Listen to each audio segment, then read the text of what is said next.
કૃણાલભાઈ, આપણે મીડિયામાં દરરોજ જોતા રહીએ છીએ કે ભાઈ ફ્રોડ થયું. એટલે ફ્રોડ એટલે કે ક્રેડિટ ખોટી લીધી, એમાં 100 કરોડ, 200 કરોડ, 300 કરોડ ઘણી વખત નાના માણસના રિક્ષા ડ્રાઈવર કે એના નામે ખાતું ખોલ્યું અને એમાં ક્રેડિટ કરી. પણ આ ટેકનિકલી એટલું બધું ગૂંચવાડા ભરેલું છે કે એક્સપર્ટ જ સમજી શકે આને. સામાન્ય લેમેન 100માંથી 99 નથી સમજી શકતા આ કૌભાંડ કઈ રીતે થાય છે. તો એ વિશે થોડું કહો કે કઈ રીતે આખું આ કૌભાંડ થાય.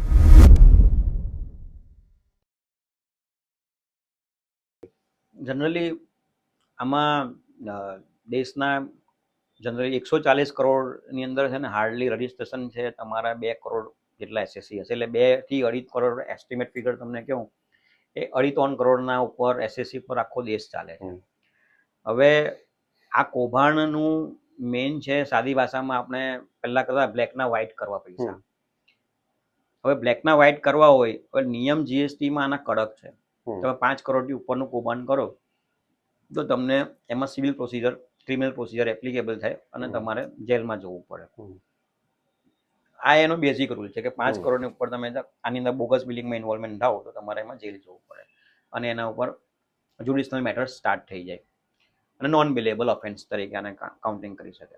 હવે આની અંદર જે આખું નેક્સેસ ચલાવવામાં આવે છે, નેક્સેસનો મતલબ એવો થાય છે કે જે વ્યક્તિ પાસે, મતલબમાં એક સિમ્પલ લેંગ્વેજમાં કેવું ને કે પોતાની પેન પણ નથી હોતી એવા માણસને ટાર્ગેટ કરવામાં આવે છે.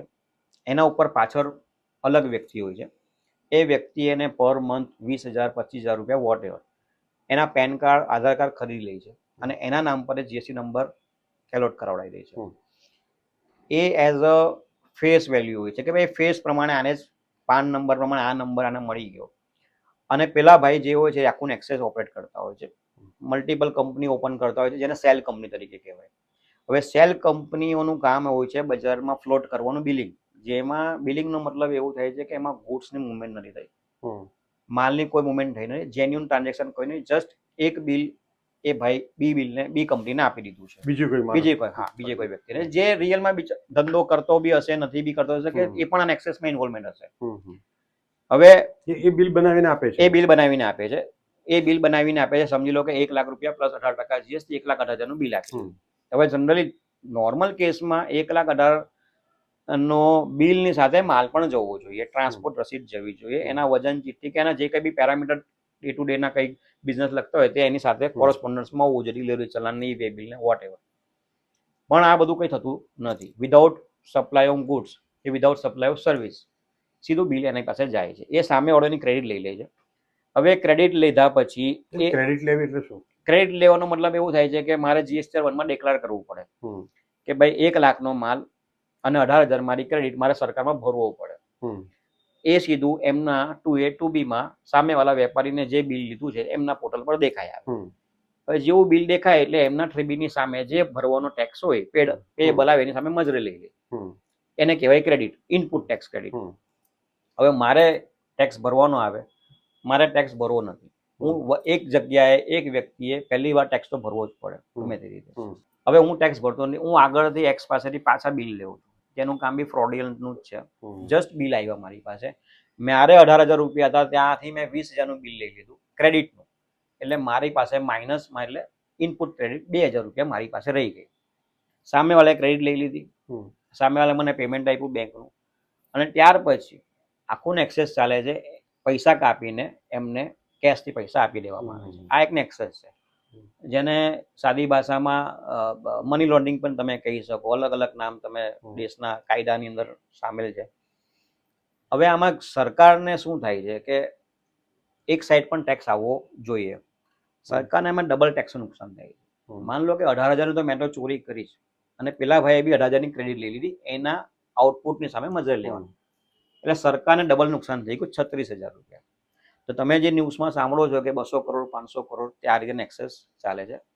કશે ને કશે ટેક્સ ભરાવવો જોઈએ, કેશથી ભરાવવો જોઈએ. એક વાર તો કેશથી ભરાય, પછી ભલે ક્રેડિટથી થાય, પણ એ કશે 2 રૂપિયાનો ટેક્સ ગવર્મેન્ટમાં આવતો નથી.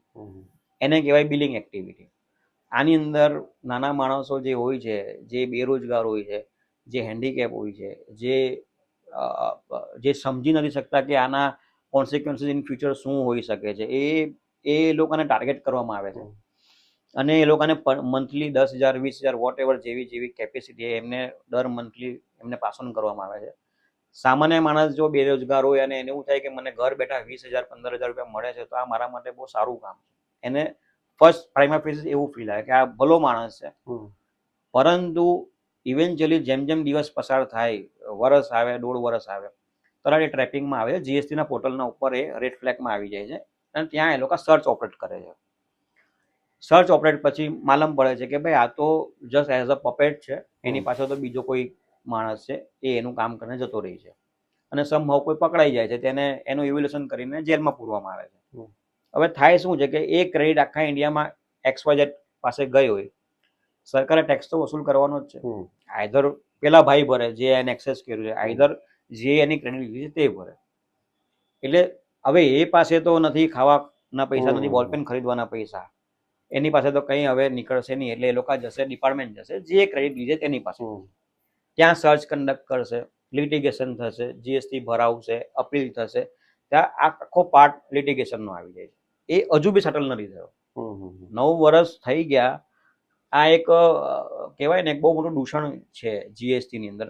પણ કુણાલભાઈ, આની એક તરફ એમ કહેવાય છે કે જીએસટી ડિપાર્ટમેન્ટ બહુ સ્ટ્રિક્ટ છે, તો પછી આ કોઈ આટલા બધા લૂપહોલ્સ કેવી રીતના રાખ્યા છે? લૂપહોલ્સ પહેલા જ્યારે કાયદો આવ્યો 2017માં, ત્યારે તો કેવું હતું કે 2A 2B ના મેચિંગ કન્સેપ્ટ નહીં હતા અને લોકો કામ કરીને જતા રહેતા હતા. પણ ધીરે ધીરે ગ્રેજ્યુઅલી ડિપાર્ટમેન્ટ પોતે સિસ્ટમ પર AI બેઝ પર લઈ આવ્યા છે. AI બેઝનો તમને તમારા માધ્યમથી જણાવો, AI બેઝ શું કામ કરે છે. તમે માન લો કે પહેલા મંથથી 50 લાખ 20 લાખનું કામ કરો છો અને સેકન્ડ મંથથી સમજી લો કે ડાયરેક્ટ તમે 3 કરોડ 4 કરોડ પર પહોંચી જાઓ છો, તો એ AI ફાઇન્ડિંગ કરે છે કે something happen R wrong.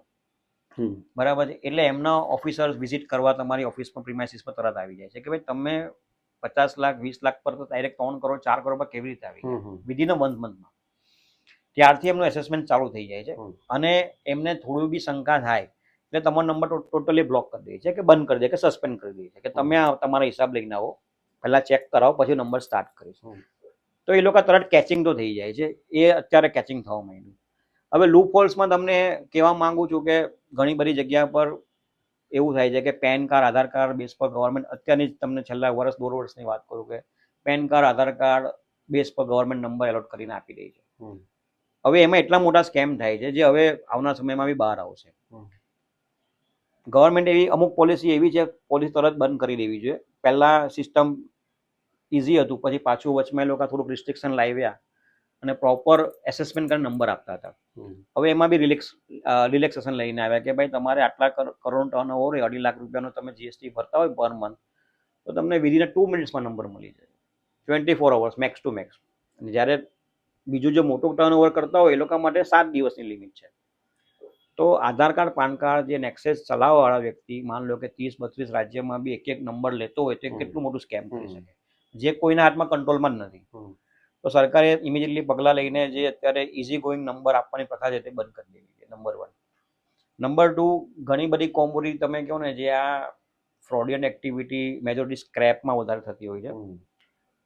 Scrap પછી આપણે ટેક્સટાઇલ, અમુક એવી કોમોડિટી હોય છે કે જ્યાં બહુ સેન્સિટિવ ટેક્સટાઇલ તરીકે યુઝ થતા હોય છે, કેમિકલ્સ હોય છે અને મશીન્સ, લોખંડ ભંગાર, એ ઘણી બધી એવા સેન્સિટિવ હોય છે. એસેન્શિયલ પ્રોડક્ટ સ્મૂથલી ચાલે છે, પણ આ જે સ્ક્રેપમાં થવાનું વધારે કારણ સ્ક્રેપની અંદર ડાયરેક્ટ ઇનડાયરેક્ટ સ્ક્રેપ ટેક્સટાઇલનું તમે જે કહો છો, હા, આ જે સ્ક્રેપ છે ને અનઓર્ગેનાઇઝ સેક્ટર બહુ મોટા લેવલ પર છે, બહુ મોટા લેવલ પર અનઓર્ગેનાઇઝ સેક્ટર છે. ભલે એમાં જીએસટી રિફોર્મ આવ્યું છે.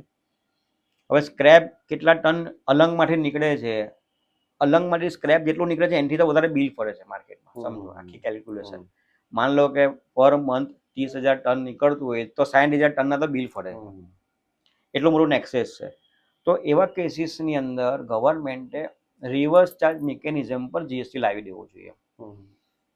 અત્યારે કરે છે રિવર્સ ચાર્જ મિકેનિઝમ, પણ એ અનરજિસ્ટર્ડ ડીલર પાસેથી ખરીદો તો 18% ભરીને ક્રેડિટ લેવાની છે.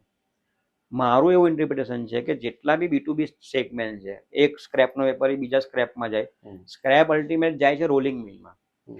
રોલિંગ મિલમાં મેલ્ટ થઈને બહાર નીકળીને સળિયા જે કંઈ બી ઇન્ડસ્ટ્રીયલ પ્રોડક્ટ બનાવે ત્યાંથી નીકળે છે. તો અલંગથી લઈને આખી જે જર્ની છે સ્ક્રેપની, A B C D E F છેલ્લે લાસ્ટ જશે રોલિંગ મિલમાં. હમ. રોલિંગ મિલમાં મેલ્ટ થઈ જશે. ત્યાર પછી એના જે કંઈ બી બાય પ્રોડક્ટ છે તેની બની જશે. તો જેટલા બી ટ્રાન્ઝેક્શન સ્ક્રેપમાં થાય છે તે દરેક ટ્રાન્ઝેક્શન પર મારે આરસીએમ ભરીને વ્યવસ્થા ગોઠવવી પડે, જેથી આરસીએમ એ ઓલવેઝ કેશમાં ભરાય છે, ક્રેડિટથી ભરાતો નથી. તો કેશ ડિપાર્ટમેન્ટના ગવર્મેન્ટની ટ્રેઝરીમાં ઇમિડિયેટલી આવશે, એટલે ફ્રોડલેન્ડ આખી ચેન જ અટકી જશે. નંબર 1. નંબર 2, ઘણી બધી જગ્યા પર એવા હોય છે કે જ્યાં 18% નથી પોસાતો, સાદી ભાષામાં કહેવું તો વેપારી નથી પોસાતો, ત્યાં સ્કેમ થવાનો ચાન્સીસ બહુ છે. તો એ કોમોડિટી બી આઈડેન્ટિફાઈ કરીને 18/5 કરીને લાવવું જોઈએ. લોકોને ટેક્સ ભરવામાં પ્રોબ્લેમ નથી, લોકોને આટલો બધો ટેક્સ ભર્યા પછી પણ પીસફુલ નથી, એ ઇસ્યુઝ છે. એટલે ગવર્મેન્ટે પણ અમુક કશે ને કશે બોનાફાઇડ કે એઝ અ રોયલ્ટી ટાઈપ એમને એઝ અ પ્રમોટ કરવા જોઈએ કે તમે આ વસ્તુ છે તમે આ સ્ટેજ પર આવો, આ વસ્તુ છે આ સ્ટેજ પર આવો. અને તમે જે કંઈ પણ નોટિફિકેશન ગવર્મેન્ટ બહાર પાડે છે, જે કોઈ બી ઇમ્પ્લિકેશન બહાર પાડે છે, તો એના વર્કશોપ રાખો. વર્કશોપ રાખવાથી શું થાય છે? ફ્રી વર્કશોપ રાખો, તો જેથી સામાન્ય માણસ સામાન્ય લેમેન ભાષામાં એ સમજી શકે કે આ શું કહેવા માંગે છે. આ તમારી કોમોડિટી વાઇઝ રાખો, ભાઈ સ્ક્રેપ વાળો અલગ, કિરાણા વાળો અલગ, મશીન વાળા અલગ.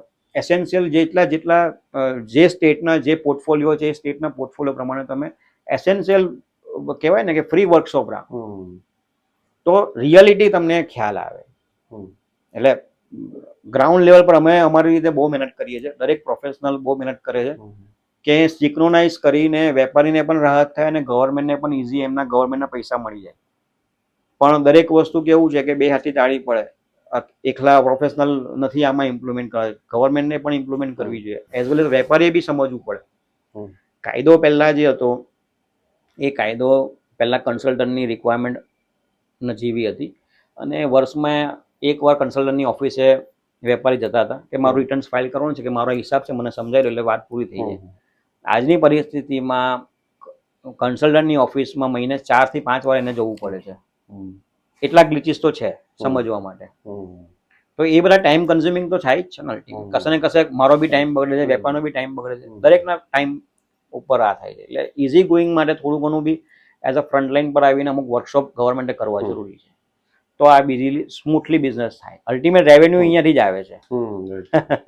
આવા પ્રકારના વિડીયો તમને જોવા ગમતા હોય તો હોટલાઇન ન્યૂઝ ચેનલને લાઇક, શેર અને સબસ્ક્રાઇબ કરો.